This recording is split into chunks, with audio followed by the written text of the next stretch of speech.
Nah, kita di sini apresiasi kepada beliau sejauh ini di Riau ini hanya beliau yang nampak yang serius membela para petani kita.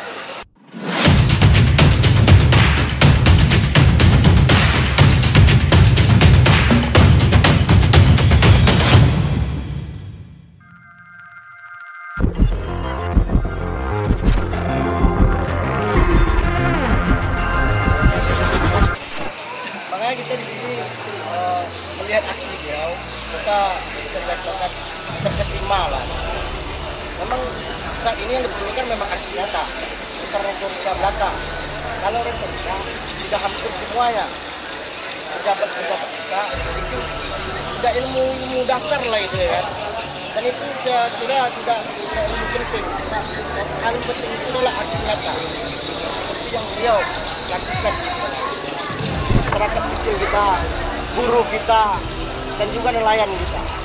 Karena yang selalu berdampak adalah beliau. Masyarakat kita yang terdiri petani, buruh, dan nelayan. Itu memang harus serius kita perjuangkan. Pertama untuk para pemimpin kita beliau. Hai guys, saya sore hari ini silaturahmi dengan adik-adik yang luar biasa. Ini ada adik. Ini saya lagi di Rokan Hilir, tempatnya di Bagan Api. Ini ada Rido dan Dinda, Eka dan Dinda yang rame nih. Dinda yang peduli dengan Riau, peduli dengan Rokan Hilir dan peduli dengan masyarakat, peduli dengan petani.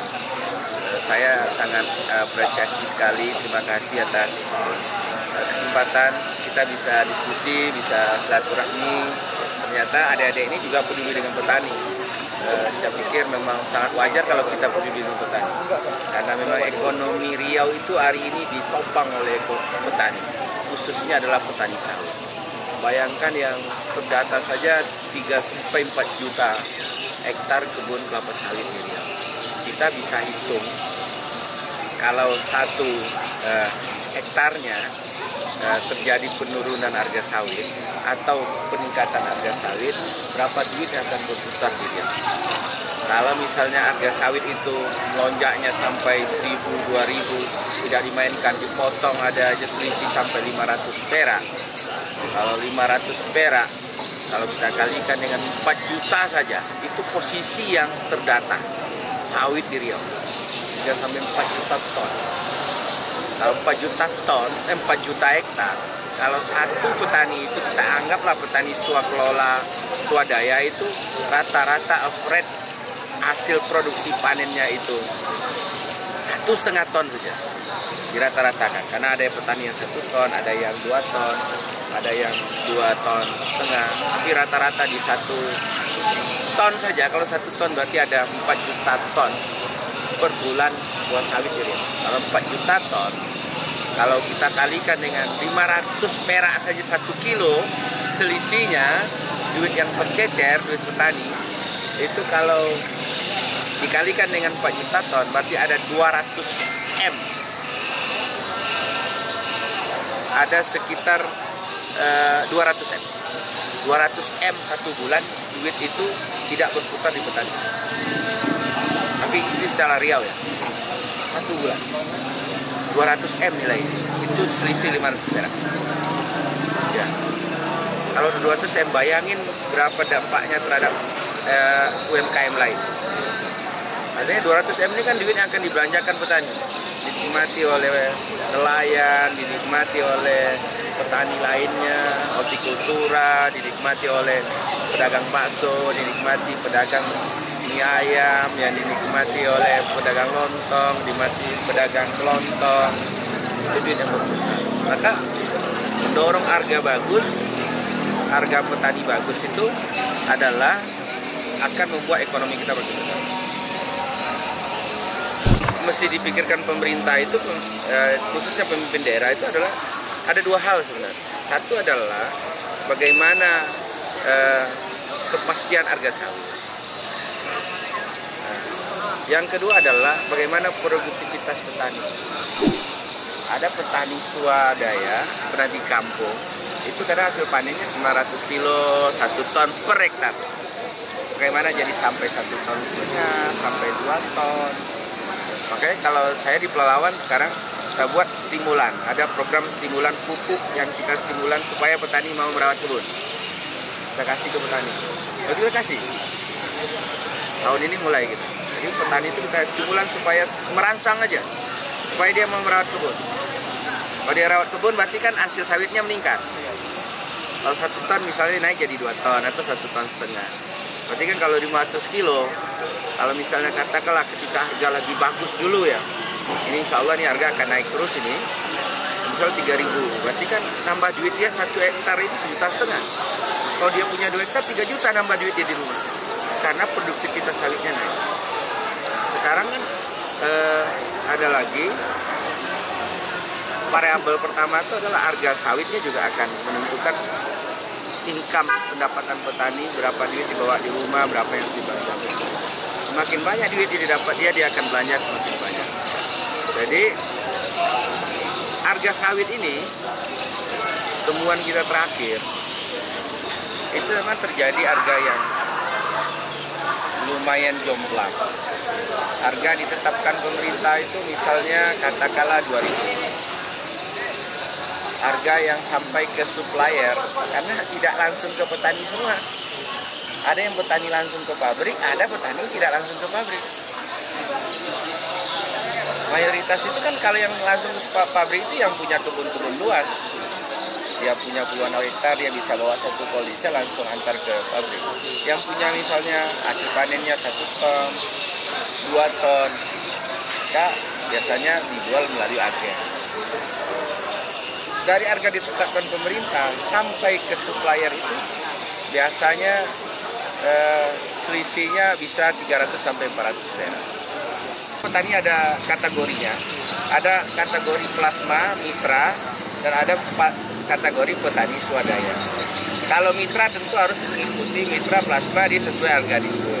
Mau kita buat asurannya per bulannya. Kalau petani swadaya mau kita buat, perusahaan mesti beli minimal 85% dari harga ditetapkan pemerintah. Jadi kalau pemerintah misalnya tetap harga 2.000 diskon, berarti kalikan 85%, berarti dia mesti beli harga minimal 1.700. Contohnya begitu. Kita nanti survei, teman-teman sendiri boleh survei. Setiap minggu itu per 2 minggu ya. Harga itu kan ditetapkan di sebuah provinsi. Per 2 minggu, per 1 minggu ya, per 1 minggu. Per 1 minggu ditetapkan. Coba bandingkan nanti, harga ditetapkan di kebun, berapa harga di petani. Selisihnya lumayan. Biasanya selisihnya 500 sampai 600 perak. Kemarin 1.500 harga di kebun itu di petani 900 sampai 800 perak. Tapi 600 sampai 700 perak. Dan itu memang harus ada kekuatan, harus kebijakan yang dibuat pemerintah. Pemerintah harus berani buat kebijakan. Ini pemerintah daerah. Mungkin nggak itu, sangat mungkin sekali. Maka saya lagi menggodok membuat sebuah pergub, insya Allah nanti minggu depan udah kita ini realisasikan. Jadi minimal dia beli 85%. Minimal ya. 85% misal harga, bisa contoh di 2.000 dia wajib beli 85% di 2.000. Tapi harga sawit harus 1.700. Karena 1.700 sampai di petani juga nggak sampai segitu. Karena itu di supplier.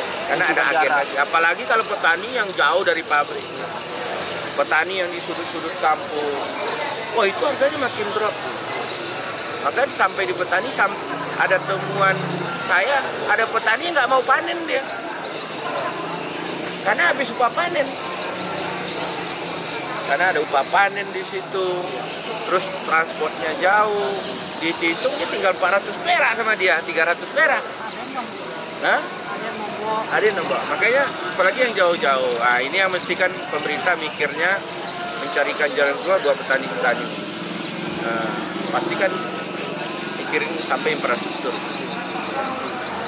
Tapi memang harus meningkatkan produksi itu bagian. Maka petani harus dibina. Petani harus diajarkan berkelompok. Untuk long time. Untuk jangka panjang itu harus diajarkan petani. Kita Kalau saya memang kalau tidak berpihak petani, prinsipnya begini, prinsip pemerintah itu kan membina seluruh komponen masyarakat. Pengusaha kita bina, tapi rakyat kita sejahterakan, berimbang. Kan harus seimbang, jangan sampai pengusahanya cuannya besar, rakyat justru termarginalkan, rakyat justru tidak menikmati. Seimbang lah, pengusaha bisa dapat untung, dapat cuan, rakyat bisa sejahtera. Supaya petani ini bisa kita selamatkan. Mudah-mudahan pemerintah kabupaten lain juga bisa mengikuti ya. Saya pikir semuanya akan peduli lah. Yang lain pasti akan peduli petani. Mungkin momennya, caranya saja mungkin belum saja. Saya juga tidak merasa saya lebih peduli, juga tidak. Saya misalnya merasa yang paling hebat juga tidak. Saya pikir ini cuma apa ya, pemimpin kan harus terpanggil juga berani. Bahwa kegelisahan rakyat kan juga kegelisahan pemimpin. Sakit rakyat kan pemimpin mestinya sakit. Oke, thank you buat kawan-kawan semua. Saya nggak tahu nih, kayaknya sore ini saya dapat kejutan ini dari adik-adik aktivis dari Madilog Institute. Wah, dan teman-teman aktivis lainnya. Nggak tahu nih apa surprise-nya, dapat kejutan apa malah sore hari ini. Kebetulan lagi ikuti MTQ Provinsi Riau di Rokan Hilir. Wah, saya nggak tahu nih apa. Apa nih, Dek? Oh, ini Pak Siyadi nih. Saya udah dikasih karikatur nih sama orang nih. Insya Allah kita semua bisa berbuat itu. Yang paling penting adalah niat mulia selalu tanamkan di hati. Ayo peduli dengan petani, khususnya petani sawit yang sudah menggerakkan ekonomi Riau luar biasa. Dan seluruh petani sawit keren-keren, insya Allah. Ayo kita bantu, kita dukung. Mudah-mudahan petani sawit Riau semakin profesional, mandiri, dan bahkan mudah-mudahan cita-cita kita bisa petani koperasi, bisa punya pabrik sawit sendiri. Wah, itu lebih keren lagi. Bisa produksi minyak goreng sendiri, akan lebih keren lagi. Biar minyak gorengnya bisa murah, harga sawit bisa mahal, dan bisa menyerap lapangan pekerjaan, bisa mengurangi angka pengangguran. Riau keren dan insya Allah akan